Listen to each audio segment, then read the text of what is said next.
So in this recording,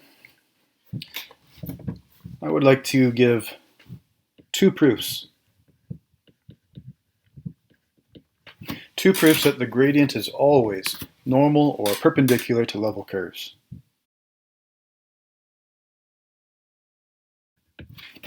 So this is a topic from multivariable calculus that often is confusing.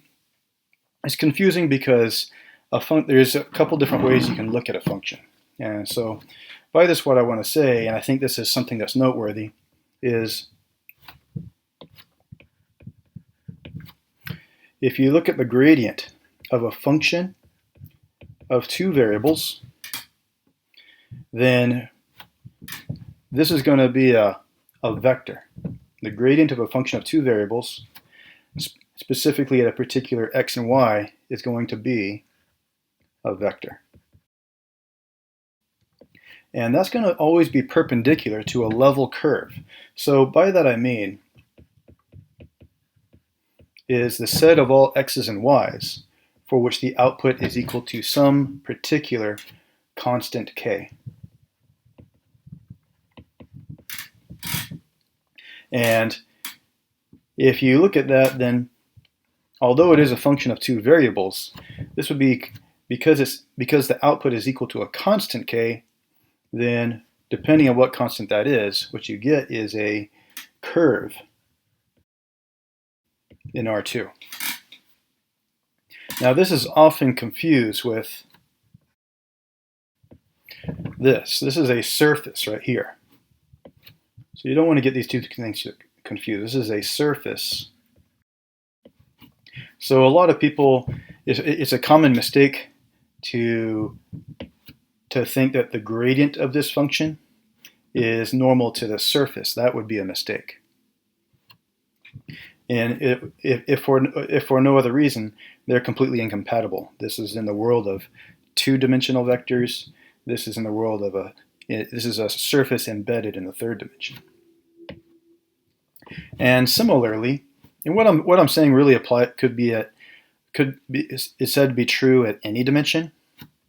But just to expand on that a little bit more, I could take a function of three variables instead of two. Now the gradient of a function of three variables, that is also a vector. Similar to the last example, this is always going to be normal or perpendicular to a level curve of this function. That is to say, the set of all x's, y's, and z's, or ordered triples, that have the same constant output, k. And that is a surface. But again, a common mistake, if we have three input variables, then if you consider the output variable, I'll call it w, then this would technically be a hypersurface, I would say, because it exists not in the third dimension, but in the fourth dimension. What I want to do in this video is give you two proofs to convince you that what I just wrote is true, and then to illustrate with an example. So anyway, the way I like to think of it, so proof number one, I like this one just because it's my own. It's just the way I think it kind of makes most sense to me, and it gives us a chance to kind of review the cross product. But the idea is this: is a surface that's in the that's in the third dimension. So, and this is the typical scenario that we have in our, at least in the multivariable classes that I've been a part of and taught, is I kind of imagine some sort of a surface that's kind of undulating over the xy plane, something that looks kind of like that. And if you pick some point in the surface, I'll call the function f, so that f is a function of x and y, and the z coordinate is the output. And if you pick some point on the surface, let's say that one right there, and that's going to have a x coordinate and some particular number for the y coordinate, but the z coordinate isn't just any z coordinate, but it's what you get when you plug this particular x coordinate and this particular y coordinate into it. The way I like to think about this is if you were to take a look at this, then we can do, I can intersect this with a plane. So I like to think of these two planes in particular that are pretty straightforward and it's easy to parameterize. On one hand, I can parameterize the intersection between the surface that I have shown and this plane. And that plane so when x equals a particular number, we'll look at an example of this afterwards, but when x equals some particular number, the set of all ordered triples for which the x coordinate is that number in particular is going to be a plane that's going to intersect this surface. I'll go ahead and indicate that plane. And this plane is going to intersect the surface along that curve, okay? And so so my idea is to parameterize that curve with a parameter t. And I'm thinking, okay, well, at every point along this curve, the x coordinate is the same. The x coordinate is that number in particular. But the y coordinate is changing. In fact, I'm going to let the parameter t be the y coordinate, and the z coordinate is what you plug in, is the result when you plug in this x coordinate and that y coordinate. And so that would be the parameterization of this curve. And similarly, I also want to parameterize the intersection of the same surface, but instead where y equals y naught. This also is the equation of a plane. And it should look something like this. The set of all points for which the y coordinate is the same should look something like that. I'm imagining it would look, you'll get some sort of a curve that looking something like that. I'll parameterize this curve, call the parameterization, let's say q of t. And the x naught is going to be the parameter. The y coordinate doesn't change, and the z coordinate is again the result of plugging in that x coordinate and that y coordinate. So I want to repeat these two ideas, but with two different planes. And the whole idea is that in each of these cases, once I have the parameterization, then I can take the derivative, and what that's going to do is going to give me a tangent vector to my curve. So the derivative of a constant is of course 0. The derivative of t with respect to t is 1. And right here, because f is a function of two variables, but I'm taking the derivative with respect to t, that means I'm essentially taking the partial derivative of f with respect to the second coordinate. And what that's going to do is that's going to give me this tangent vector right here. What I've just drawn right here is r prime evaluated at a very particular value of t. That is to say, when t, remember the parameter in this case literally is the y coordinate, and specifically at that point, that's when t equals y naught. And similarly, the derivative of t with respect to t is 1, the derivative of constant with respect to t is 0. But in this case, because I'm taking the derivative with respect to t, that is to say I'm taking the derivative with respect to the first coordinate, and but not really, but treating the y coordinate as a constant. this is going to be the partial derivative of f with respect to x at t y naught. But particularly when t is equal to x naught, that's going to give me this vector right here. This is q prime at x naught. And so between these two, that is to say, r prime at, what did I say, y naught, and q prime at x naught, these are two vectors. And these vectors are tangent to the surface. And my idea is this, is that what I'm going to do is I'm going to take the cross product, noting that one of the properties of the cross product is that it's going to be mutually orthogonal to the two input vectors. And so therefore, I would get a vector that's going to be normal to the surface, and what we're going to discover, fingers crossed, is that it's going to coincide with the gradient. Okay, so let's just take a look at that. This vector crossed with this vector is orthogonal, or normal, or perpendicular. I understand that perpendicular is kind of a non-technical term, but nevertheless, I think this is the word that, for most people taking this class, is more familiar. We have a lot of different ways of saying the same thing. But it's going to give us a new vector that's going to be perpendicular to both, and hence it's going to be normal to the surface. So a quick review of a cross product. So the first vector I'm going to take is going to be this one.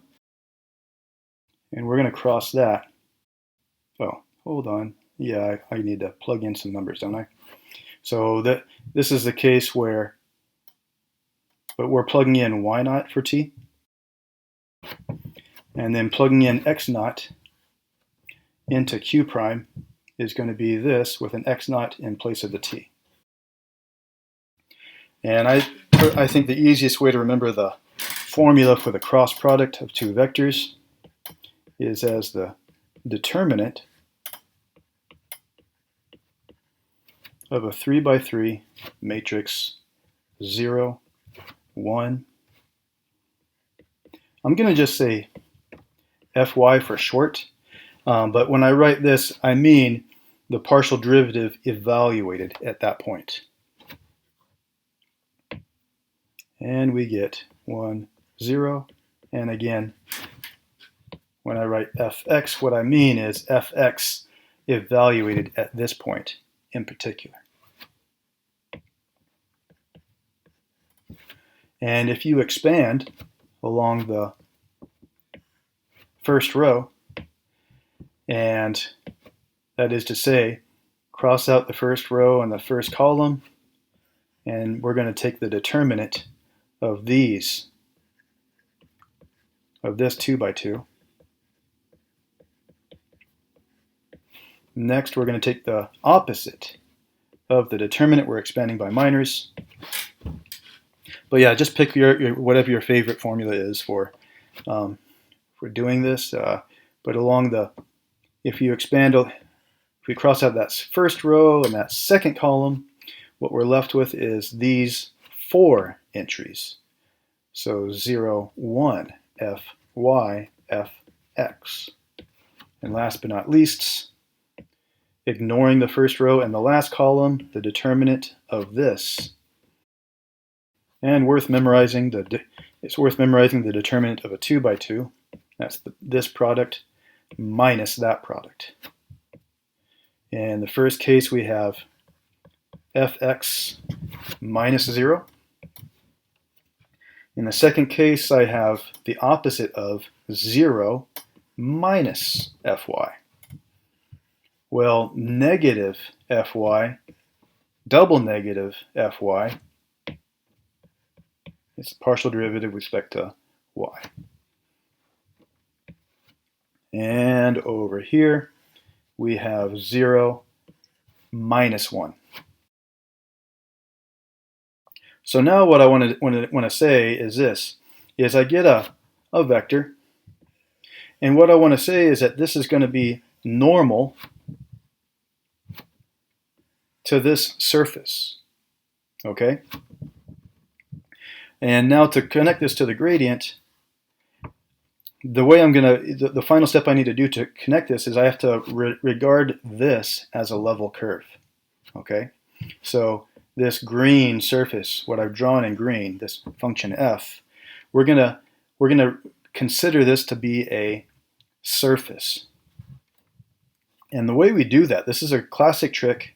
It feels a little awkward at first, but you want to get used to it, is to do this. So you can consider your surface as a level curve of some function. And the tricky part is just to figure out what that function is. When you see the trick, then then it's very predictable. But notice that that this is a level curve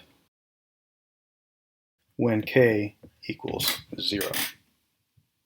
So from this perspective, it's starting to kind of come into sharper focus what that function is that will be relevant to the problem at hand. So we define a function g. G is a function of x, y, and z. And we're going to define it as f of x, y minus z.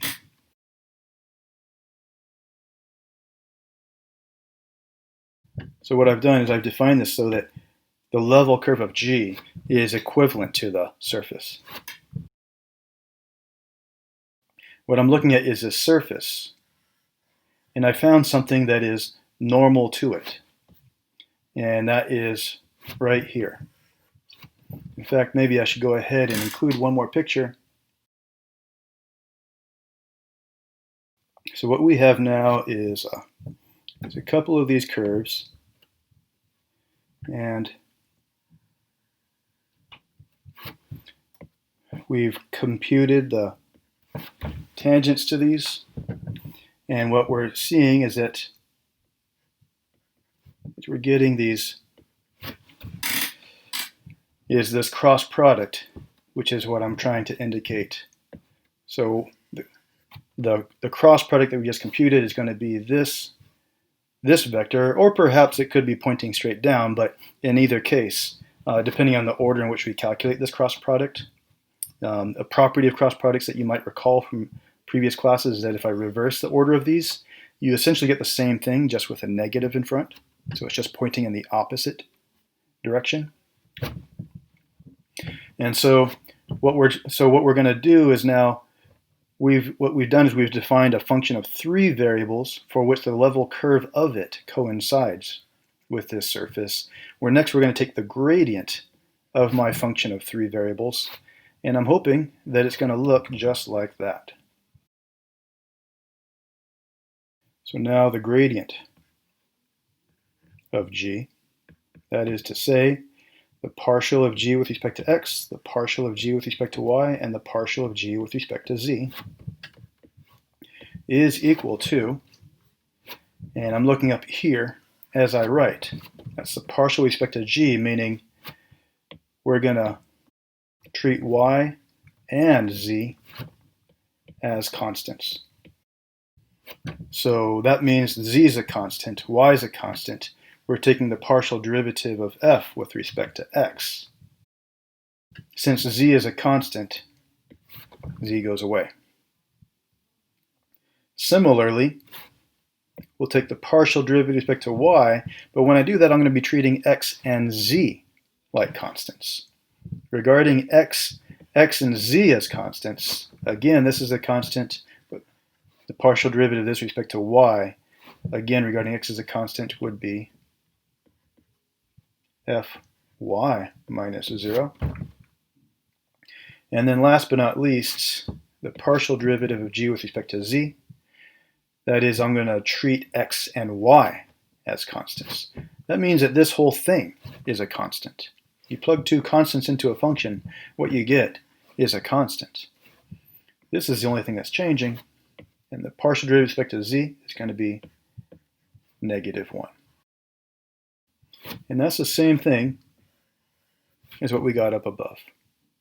Okay, so this is just one way to see that at least with this function of two variables, that the resulting surface is going to be, you can come up with this normal vector, but you do have to invent a new function for which this function is a level surface, a level curve of that new function.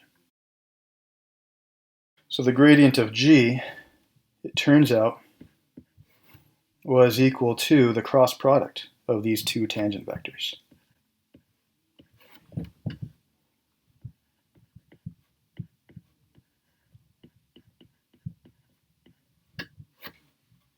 Okay, so I want to just kind of use GeoGebra to illustrate how if I have a surface, or let's say a function of two variables, x and y, and I'm kind of thinking of a surface that looks something like maybe this and that. So what we have here now is some sort of a surface, and it has sort of this bump in the middle, and I've picked it so that there'd be a convenient point. I can see that when the input is 1, when x is 1 and y is 2, then the output should be 1. And what that gives me then is a point that is on my surface, right about there. And my goal is to find a vector that would be perpendicular to the surface at that point. Now, if you were to introduce a plane, say x equals 1, then that's going to be a plane that's going to be parallel to the YZ plane that's containing that point. And so if you look at this from above, I can see my x-axis is in red and my y-axis is shown in green. And there's my point A. But if I look at it from this point of view, then my y-axis is kind of going side to side, my z-axis is going up, and the intersection seems to be right along that curve right there. And so it's possible to parameterize that curve. And so I could parameterize that curve. I'll call the parameterization R, which depends on a parameter t, and the outputs are going to be ordered triples. In any case, x is always going to be 1, y will be my parameter, but the z-coordinate is what you get when you plug that particular value of x and that particular value of y into the function. And what I get is a curve that's shown here in black. And let's see here, where'd my curve go? Oh, there it is. I don't know if I like black. Can I change it? Maybe something like that might be nicer to me. Okay, so there we go. So now what I want to do is I can find a tangent vector by simply taking the derivative of this. So the derivative of this curve will give me a vector, and if I place it so that the tail is at that point, then it should appear to be tangent to the curve and hence tangent to the surface.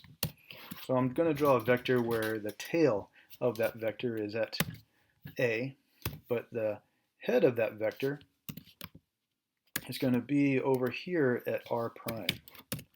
And this is when x is equal to, based on my curve, since t is the y coordinate, So when t is equal to 2. And what we see now is, I might have to zoom in on it a little bit. Maybe we'll make the turn the parametric curve off. There it goes. You can kind of see this vector right here that seems to be following the surface. If I zoom in close enough, you'll see it's kind of, it should be slightly above the surface, I would say. But that's a tangent to the curve, and hence a tangent to the surface. And so similarly, we could let y equal 2. And what that would be is a plane that's going to be parallel to the xz plane. And the intersection of that plane with this surface would be another curve. So I'm going to call it q. Q is a function of t. And at each point along the way, the x-coordinate is going to be my parameter, but the y-coordinate is going to be 2. And the z-coordinate is going to be what you get from the function when I plug in those same x-coordinates and y-coordinates. And there you have it.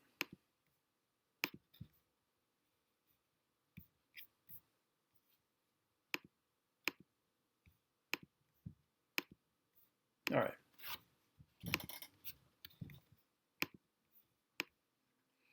And so, let's see what we got here. I don't need to see that anymore. And so in a similar manner, I can find the vector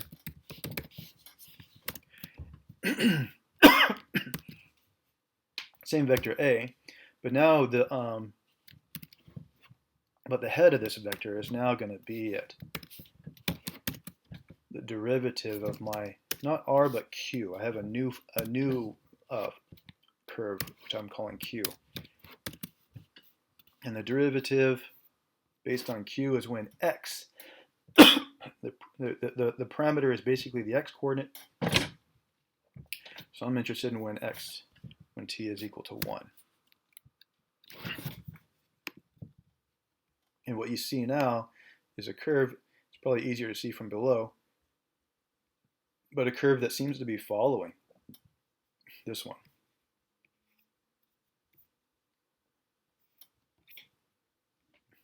Where'd my other one go? Oh, there it is.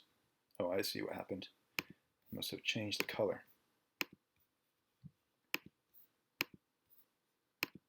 Okay, looking pretty good now.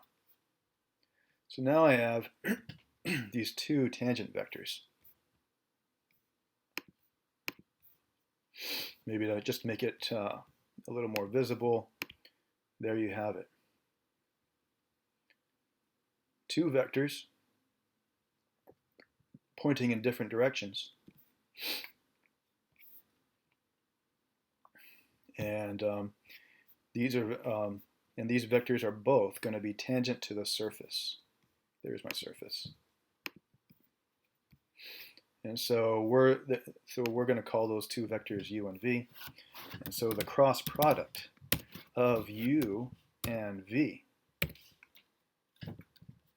we're going to call, I guess we're going to call that w. But if I can draw that vector so that the tail is right at that point A. And taking u cross v by the right-hand rule ends up making this vector go down. You can see I can kind of peek underneath the surface, and I can see the vector pointing down.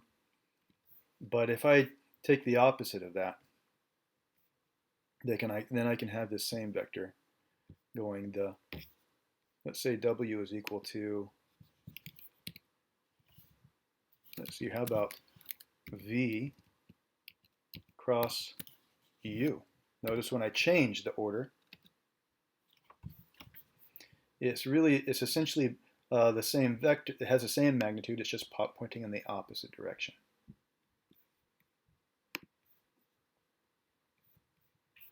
So that might pop out a little bit more, and you can kind of see, with the help of GeoGebra, that it does kind of look like it's mutually orthogonal to both of these tangent vectors.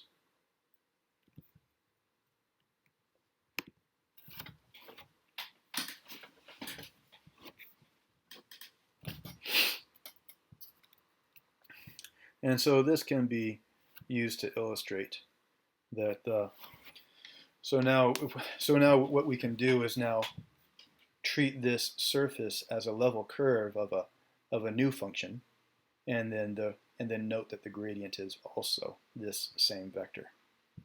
In general, once you get familiar with the ideas, it's a more direct and efficient way of identifying this tangent vector is just to take the gradient directly. So hopefully this illustration will shed some light on this concept, but also my ulterior motive is just to kind of get you acquainted with some of the tools that you have available to you to visualize these ideas as well.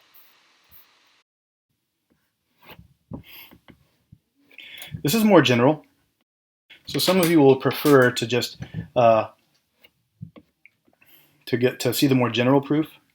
The reason I included the first proof is simply because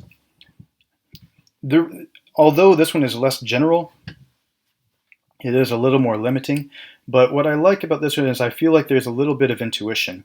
This helps you to sort of it helps you to kind of understand, hopefully, one, this trick of inventing a new function.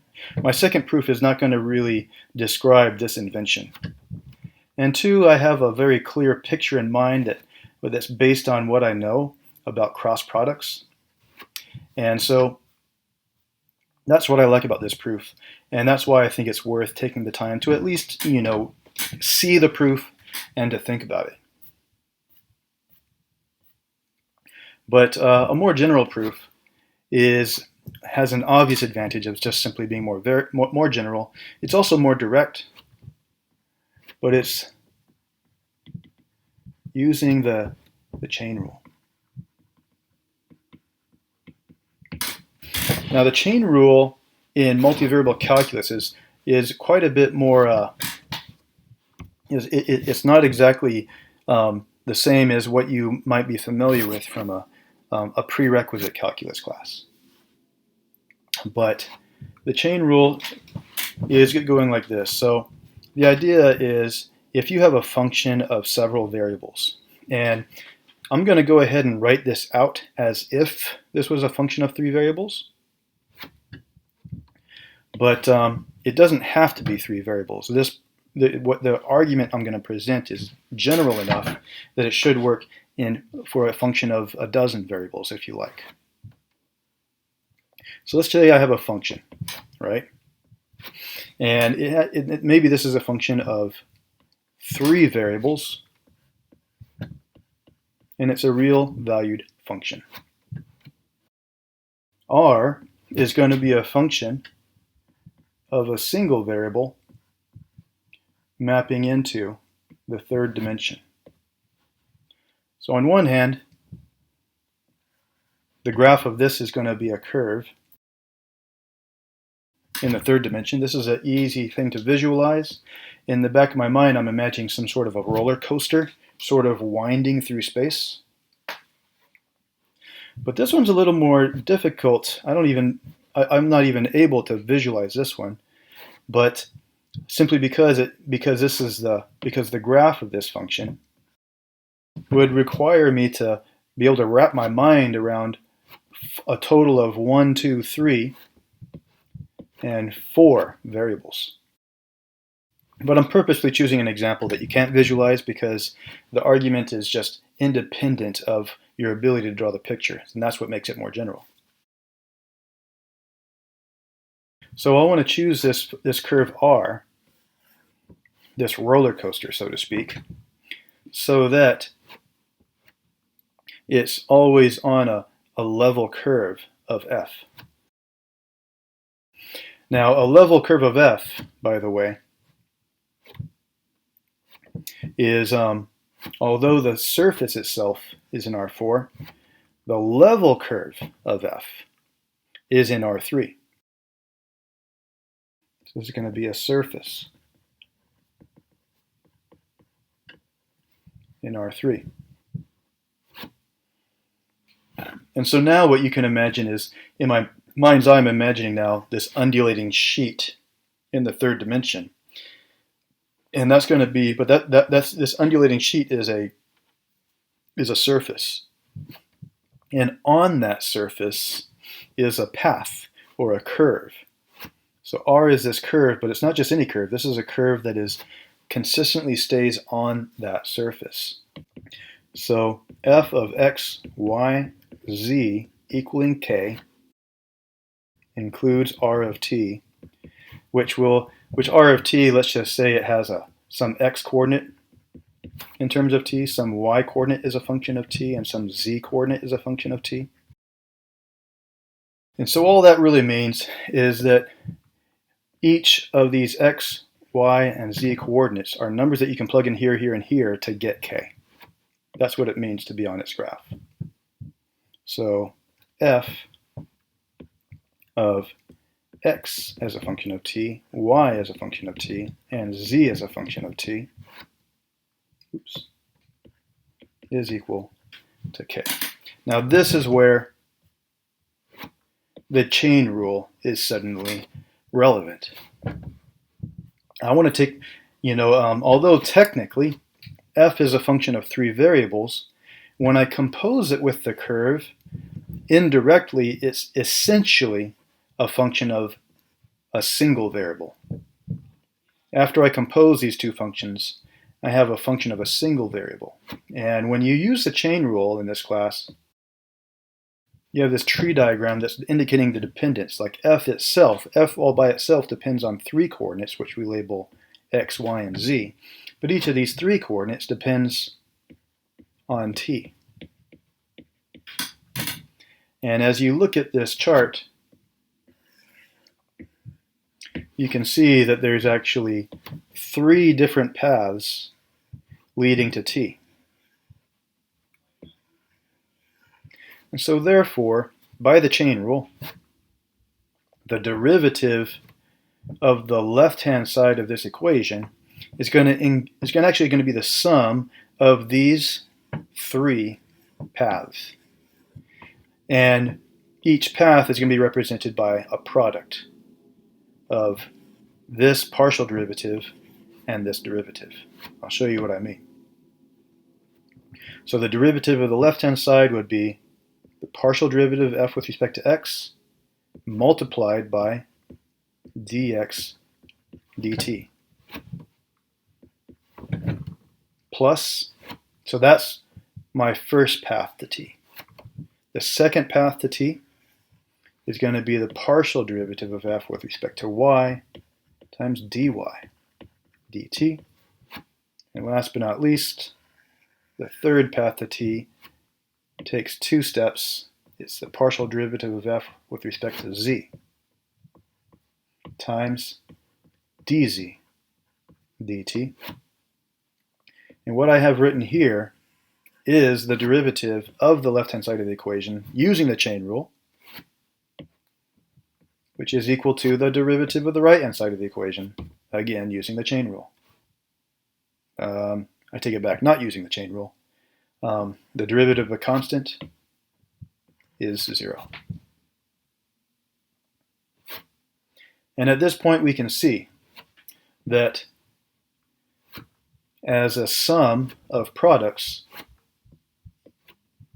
you could think of this as a dot product of 2 vectors. What vectors am I thinking of? The gradient of f dot product with this function right here, and that, by the way, this is just the derivative of that, this is just the derivative of that, and this is just the derivative of that. So this is just the derivative of r. I guess to be clear, I should probably indicate, like, this is a vector valued function, and but I am plugging this in at a very specific number, right? It's the same point. It's the x, y, and z that came from this same parameter here. So let me go ahead and elaborate on that a little bit. It was implied, but I want to make it explicit.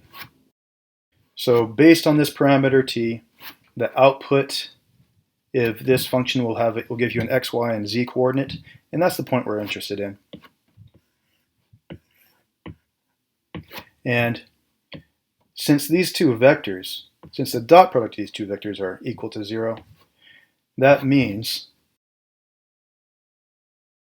that these two guys are going to be perpendicular. And that's what's powerful about this is the only thing I required for R is that it just be a curve that's in the surface. Okay? And there's many curves that I can draw in the surface. But whatever curve you pick in the surface, notice that the derivative of that curve will always be tangent to the surface. And so that's going to be tangent to the surface, which is the level curve. So again, borrowing my picture, I've presented a second argument.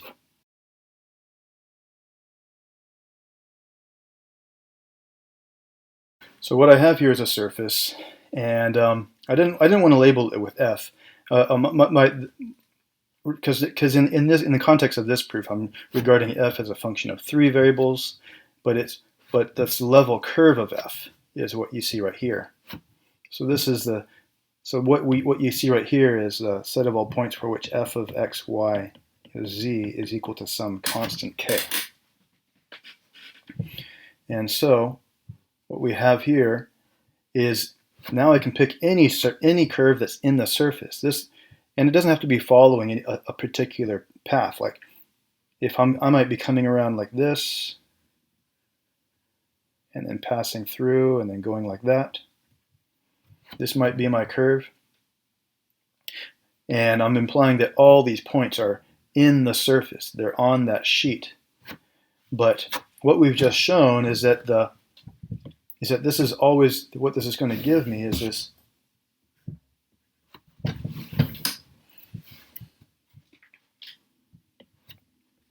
if this is my curve R, then this is going to be R prime at T. And as you know, different points on this curve correspond to different values of the parameter T. But at each one of those, you're going to get a tangent line. And in each of one of those, you have a gradient. But that gradient is going to be perpendicular to this curve. If you were to pick another curve, some curve that's kind of going like this,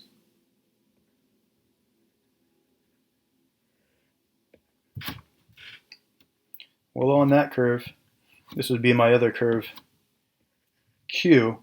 But Q has the same property that if you pick a point on it, you're going to have a tangent vector, which will be tangent to the surface. And so therefore, the gradient will be something that will be mutually orthogonal to both of those vectors. So if it's simultaneously perpendicular to this vector and simultaneously perpendicular to that vector, then that, at least in the third dimension, that just narrows it down to one vector. Kind of going like this, or perhaps like that, depending on which way you go. Hopefully that might give a little more insight into what's going on with to understand why it is that the gradient is always normal or perpendicular to level curves. And again, be careful. Level curves are things like this. So we could also look at an example just in the plane. We could also look at examples in the third dimension. But the idea really applies to any dimension. Okay, I'll go ahead and stop right there.